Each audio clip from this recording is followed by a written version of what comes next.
Ողջույն։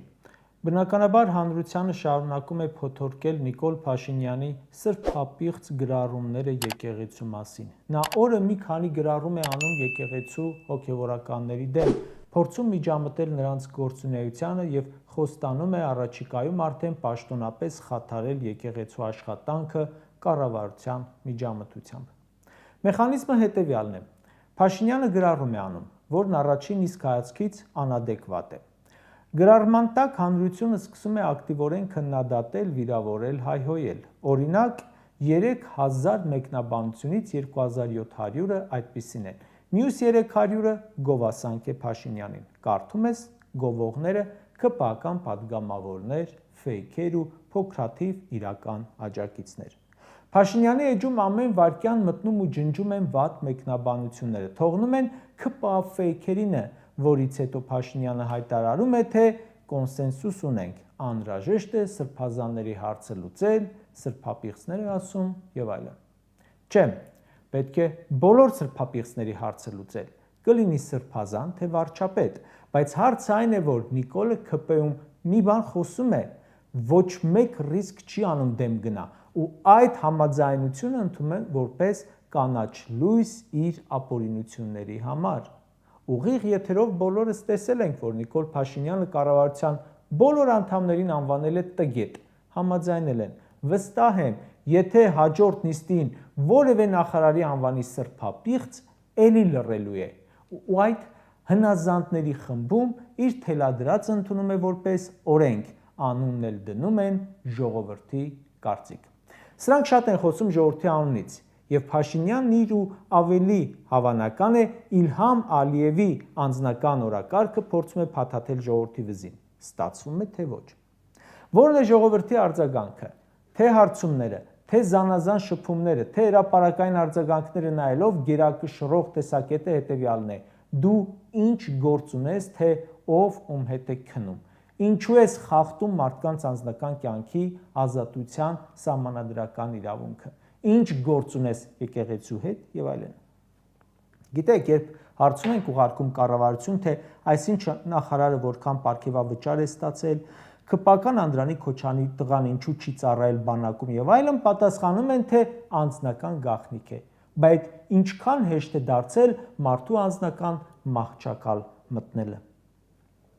Հոգևորականների մեջ էլ կարող են լինել մարդիկ, որոնք պատվիրանները խախտել են, աշխարհիկների մեջ էլ, բայց դուք որ հաստատ ոչ սուրբ եք, ոչ դատավոր։ Քաղաքացին ասում է. Նիկոլ, իսկ դու քո երթումն ու խոստումները չես դավաճանել, քո գործը քո խոսք տվածներն անելն էր, արել ես։ 2018 թվականի մարտի 31-ից սկսել ես խոստումներ տալ ժողովրդին, 1000-ից ավելի տվել ես, եկեղեցու մասին ոչ մի խոսք չկա, հիմա ինչ ես աղմկում։ 2 օր առաջ կրակել էին Երևանի թիվ 13 դպրոցի պատուհաններին, պարզվում է օդաճանշի ճատրճանակով կրակել է 8-րդ դասարանի աշակերտը։ Անչափահասների մասնակցությամբ արդեն ամեն օր են կրակոցները, ռազմորկաները։ Երեխաների պաշտպանության միջազգային օրվա առթիվ 3 կրակոցներ են հնչել Երևանի կենտրոնում, Վարդանանց փողոցում։ Այսօր հունիսի 2-ին ծեծկռթուք ու դանակահարություն է տեղի ունեցել Երևանում, Դավիթաշենում։ Վեդիում անչափահասների միջև վիճապանություններ եղել, խառնվել էին մեծերը, եղավ զոհ։ Վերջին զանգի օրը ոստիկանները զբաղված էին տուգանային հրապարակ ավտոներ տանելով ու փող աշխատելով, թողել էին իրար դանակահարեն։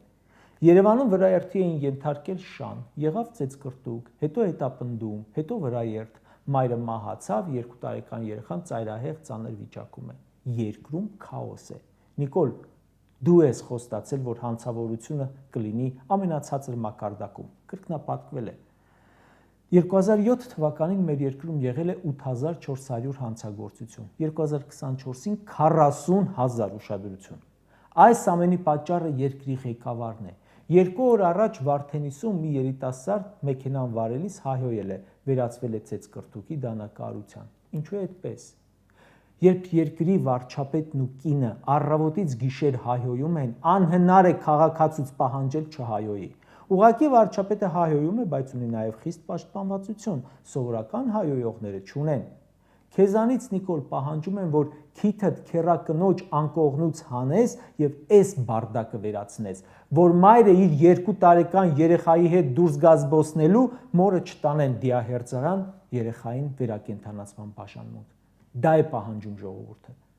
Այսօր Երևանում բողոքի ակցիա էր։ Խարդախությունից տուժել են։ Մարդը գնում է բանկ, 200,000 դրամ վարկ է ուզում չեն տալիս, մինչև հասնում է տուն, խարդախները նույն բանկից իր անունով 2 միլիոն վարկ են ձևակերպում։ Սրա հարցը լուծիր, Նիկոլ, որ քո անունով 3,000 դրամ վարկ վերցնեն, գիշերը չես քնի, այն դուխուտ գողանալու նման։ Քաղաքացին քեզանից պահանջում է, որ խոստումներդ կատարես ու հանգիստ թողնես եկեղեցուն։ 2 օր առաջ տեսանյութ հրապարակվեց, թե ինչպես է ձեր հայտարարած պետգրումների արդար մրցույթում հաղթում ինչ-որ մեկը, հետո ճնշում են, որ հրաժարվի ու հաղթում է ԿՊԱ-ականների մերձավորը։ Դու էիր խոստանում, որ պետք է պետական գնումների համակարգը լինի արդար եւ թափանցիկ, կոռուպցիան բացառվի, բայց ինչ է։ Facebook-յան էջին անընդհատ նամակներ ենք ստանում, որ մարդիկ գնում են բուժօգնություն ստանալու, պատասխանում են, թե պետպատվերը վերջացել է։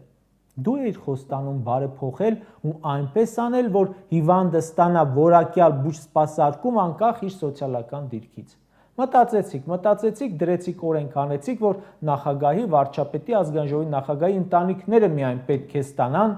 մեր հաշվին անվճար թանկարժեք բուժօգնություն։